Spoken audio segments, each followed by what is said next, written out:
Hello movie lovers, आपका स्वागत है हमारे इस यूट्यूब चैनल पे। तो आज मैं बात करने वाला हूँ एमसीयू की टाइमलाइन हिस्ट्री के बारे में। एमसीयू में सबसे पहला कौन सा विलेन या सुपर हीरो आया था? क्या एमसीयू में सबसे पहले इन्फिनिटी स्टोन आए थे या सेलेस्टियल आए थे? यही सब कुछ आज मैं बताने वाला हूँ इस वीडियो में। तो आपका ज़्यादा टाइम ना लेते हुए वीडियो स्टार्ट करते हैं एक छोटे से इंट्रो के साथ।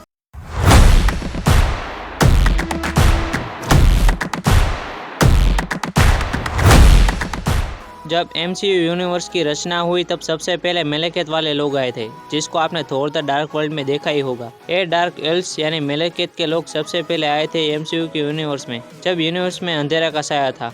इसके बाद आए सेलेस्टियल, जिन्होंने गैलेक्सी और सोलर सिस्टम और कई सारे गैलेक्सी की रचना की, जिससे यूनिवर्स में एक लाइट का क्रिएशन हुआ और डार्क एल्व्स का अंधेरा हट गया और डार्क एल्व्स खत्म होने लगे। बाद में जब गैलेक्सी का क्रिएशन हुआ तब इस गैलेक्सी में 6 इन्फिनिटी स्टोन और 6 रियलिटी एग्जिस्ट हुई, जिससे इस गैलेक्सी स्टेबल रहे। इस गैलेक्सी में कई अननोन जगह पे ग्रैंड मास्टर और कलेक्टर का जन्म हुआ। एग्जैक्टली मुझे इन दोनों की पॉपुलर टाइमलाइन तो नहीं पता, लेकिन मुझे इतना पता है कि ये एमसीयू के सबसे पुराने बींग्स में से सबसे पहले नंबर पर आते हैं।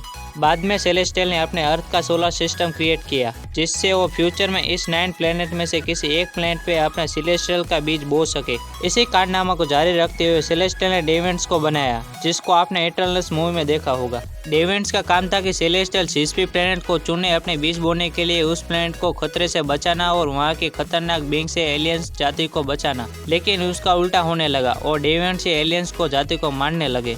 इसके बाद सेलेस्टियल ने इटरनल्स को बनाया। इटरनल्स का वही काम था जो डेविएंट्स करते थे, लेकिन सेलेस्टियल ने इटरनल्स को एक अपग्रेड वर्जन की तरह बनाया था, जो सिर्फ मानव जाति को बचाने और उनके विकसित होने में मदद करते थे, जिससे एलियंस जातियाँ विकसित हो और जो बीज सेलेस्टियल ने प्लेनेट में डाला है उसे एनर्जी मिलती रहे। आगे जाके इटरनल्स की मदद से सेलेस्टियल ने एक और सेलेस्टियल को बॉर्न किया, जिसका नाम था एसोन द सर्चरर। इस सेलेस्टियल का काम था कि जो प्लेनेट काम का नहीं है उस प्लेनेट को तबाह करना। इस सेलेस्टियल को आपने guardian of the Galaxy volume 1 में देखा ही होगा, जब कलेक्टर सेलेस्टियल के बारे में बताता है कि कैसे एसोन द सर्चरर ने पावर स्टोन का यूज करके उसने प्लेनेट को तबाह किया। इसके बाद नेचुरली ईगो क्रिएट हुआ। ये भी एक सेलेस्टियल है, लेकिन प्लेनेट के शेप में। इसको आपने guardian of the Galaxy volume 2 में देखा ही होगा, जिसमें इसकी ओरिजिन दिखाई गई है। इसके बाद 2.5 मिलियन ईयर्स अगो वाइब्रेनियम अर्थ पर अफ्रीका में गिरा, जिसका यूज अफ्रीकन लोगों ने किया, जिससे वो टेक्नोलॉजी में काफ़ी आगे निकल गए। और जिसने भी ब्लैक पैंथर मूवी देखी है उनको ये पता ही होगा कि वाइब्रेनियम कितना इंपॉर्टेंट मेटल है। बाद में सेलेस्टियल ने एक और सेलेस्टियल को बॉर्न करने के लिए अर्थ को चुना और अर्थ के अंदर एक बीज बोया। इसके बाद वकांडा इतना डेवलपमेंट हो गया था कि किसी और सल्तनत उनके सामने एक धूल के बराबर थी। उनकी टेक्नोलॉजी अपने टाइम से काफ़ी आगे थी। इसके बाद इस गैलेक्सी में एसगार्डियन रॉयल फैमिली आई, जिसमें उनके पास गॉड की पावर थी। उन्होंने इन 9 रेल्म्स में शांति स्थापित की। आगे जाके अर्थ को अपने फर्स्ट सोर्सरर ऑफ सुप्रीम मिले, जिन्होंने एगामोटो बनाया। उन्होंने मैजिक और मिस्टिक आर्ट सीखे और सिखाए। बाद में उन्होंने टाइम स्टोन को ढूंढा और आई ऑफ एगामोटो बनाया और ह्यूमंस को मैजिक यूज करना सिखाया। इसके बाद इटरनल्स अर्थ पर आए, ह्यूमंस और अर्थ को डेवलपमेंट करने के लिए और डेविएंट से ह्यूमन जाति को बचाने के लिए।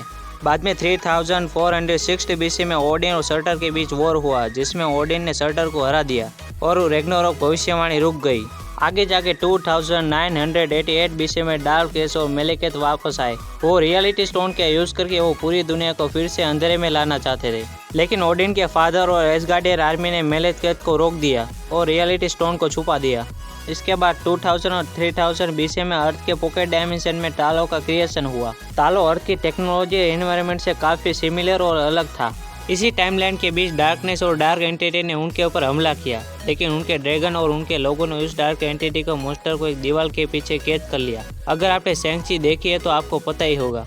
इसके बाद 659 बीसी में हेला और ओडिन ने इन 9 प्लैनेट्स के ऊपर हमला किया और इन सभी प्लैनेट्स के ऊपर कब्जा कर लिया। अगर आपने थोर रैग्नारोक मूवी देखी है तो ये आपको हिस्ट्री पता ही होगी।